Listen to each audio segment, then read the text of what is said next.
ফলতায় কাটমানির 8.5 লক্ষ টাকা ফেরত, জাহাঙ্গীর ঘনিষ্ঠ অভিযুক্ত তৃণমূল অঞ্চল সভাপতিকে ঘিরে চাঞ্চল্য।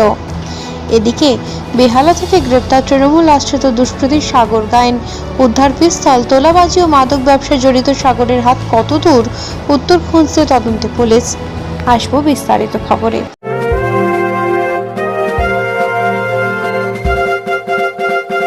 সেরা পোশাকের ঠিকানা তো একটাই, রামকৃষ্ণের 1 থেকে 4 তলাটায়। উত্তর বজবজে রাত্রিবাস করার সমস্যার সমাধানে অত্যন্ত সুলভে ঘর আর অ্যাটাচ বাথরুম সহ ঘোষবিলা। বিভিন্ন অনুষ্ঠানে ব্যাংকুয়েট হল ভাড়া দেওয়া হয়। যোগাযোগ 9231433706। অন্যতম কেন্দ্রবিন্দু ফলতায় এবার কাটমানির টাকা কিছুটা হলেও ফেরত দিতে বাধ্য হল তৃণমূল। আমফান ও আবাস যোজনা সহ একাধিক সরকারি প্রকল্পে কাটমানি নেওয়ার অভিযোগে অভিযুক্ত জাহাঙ্গীর খান এবার তাঁরই ঘনিষ্ঠ তৃণমূলের এক অঞ্চল সভাপতি গুরুপদ মণ্ডলকে ঘিরে চাঞ্চল্য ছড়িয়েছে ফলতায়।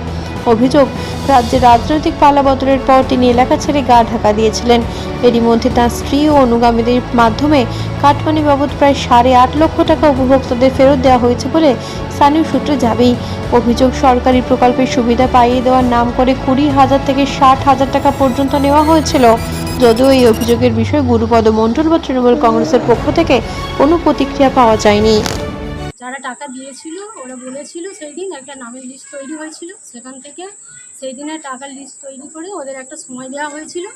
আমিও নিজে দায়িত্ব নিয়েছিলাম যাতে টাকাটা ফিরে পায় সবাই, সেই দায়িত্ব নিয়ে টাকাটা ফিরিয়ে দেওয়া হয়েছে। ঘটনাটা সরকার যখন পালাবদল হয়, সরকার যখন আমাদের ক্ষমতায় আসে, সমস্ত গ্রামবাসীরা এসে আমাদের কাছে বলে যে আমাদের থেকে এইভাবে কাটমানি খেয়েছে এই লোক, এই ব্যক্তি, গুরুপদ মণ্ডল, সহদেব মালিক, আরও যারা ব্যক্তি আছে, মহাদেব মালিক, সবাই মিলে টাকা খেয়েছে। তো আমরা বললাম ঠিক আছে, তোমরা যদি চাও তোমাদের সঙ্গে নিয়ে আমরা টাকাটা উদ্ধার করে আনতে পারি বলে আমরা টাকাটা উদ্ধার করে আনি।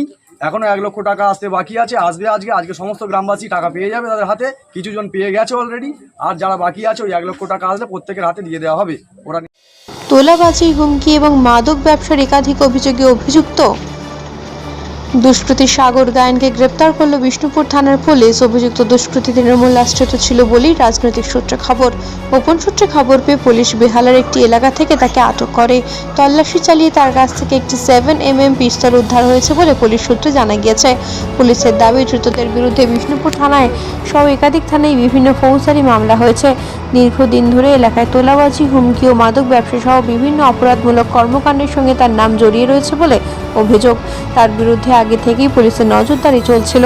তদন্তকারীদের অনুমান, জিজ্ঞাসাবাদের সঙ্গে সঙ্গে যুক্ত অপরাধ চক্র এবং আগ্নেয়াস্ত্রের উৎস সম্পর্কে গুরুত্বপূর্ণ তথ্য মিলতে পারে। ঘটনা তদন্ত শুরু করেছে বিষ্ণুপুর থানার পুলিশ। এর অভিযোগটা দাঁড়িপাল্লায় মাপা যাবে না। এত অভিযোগ, খুন থেকে, ধর্ষণ থেকে, আপনার অস্ত্র সাপ্লাই থেকে, গাঁজা, মদ এবং সব রকম, সর্বোপরি পুলিশকেও পেটানোর অভিযোগ আছে, একাধিক অভিযোগ। তো সেই জন্য এর বলে মাপা যাবে না। অর্থাৎ এইরকম ক্রিমিনাল বাইরে ছাড়া থাকা মানে সমাজের পক্ষে ক্ষতিকর, এবং একে সমাজসেবী সাজানোর জন্য তৃণমূল এর আবার ফ্যামিলি থেকে আবার ভোটে দাঁড় করিয়েছে তৃণমূলে নিজের ছেলের বউকে। তাহলে চিন্তা করুন। নেপথ্যভাষ্যে ডোনা জানার সঙ্গে ফলতা ও বিষ্ণুপুর থেকে ঋতিকা দাসের রিপোর্ট, বার্তা এখন। উত্তর বজবজে রাত্রিবাস করার সমস্যার সমাধানে অত্যন্ত সুলভে ঘর আর অ্যাটাচ বাথরুম সহ ঘোষবিলা। বিভিন্ন অনুষ্ঠানে ব্যাংকুয়েট হল ভাড়া দেওয়া হয়। যোগাযোগ 9231433706।